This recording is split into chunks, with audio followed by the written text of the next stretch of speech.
I said, is he dead?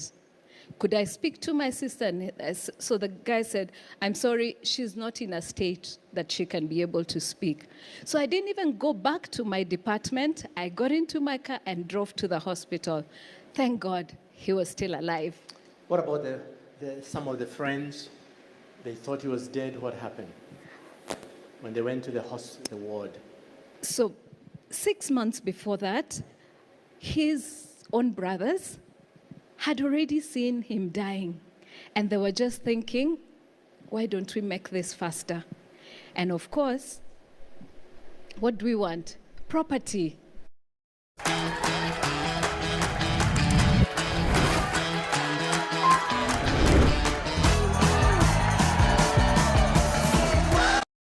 Property. And so please never discuss anything in the patient's bedside, because hearing is the last sense that dies. And so they discuss on his bedside and say how they're going to kill him and come and take stuff from me.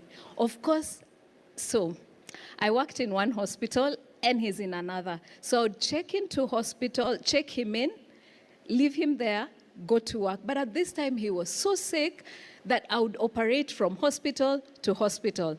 So I had a cousin who was working within that hospital, and she had a place to stay. So I would go sit with him in hospital, go and take a nap in the morning, come pass by, see him, and go to work. And so this day, they had come to my office, taken away my car. They had gone to the house and taken everything. So I was operating between Nairobi Hospital in my uniforms, of course.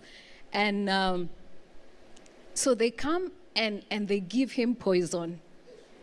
I'm away, I don't know. He's on NG tubes, he's on everything. He cannot talk. So I don't know what's happening. And in the middle of the night, so this day I thought he was quite sick. So I chose not to go and spend the night with my cousin. So I sat by his bed and he was really struggling. So he asked for a pen to write, but of course he couldn't write because he had been sick a while.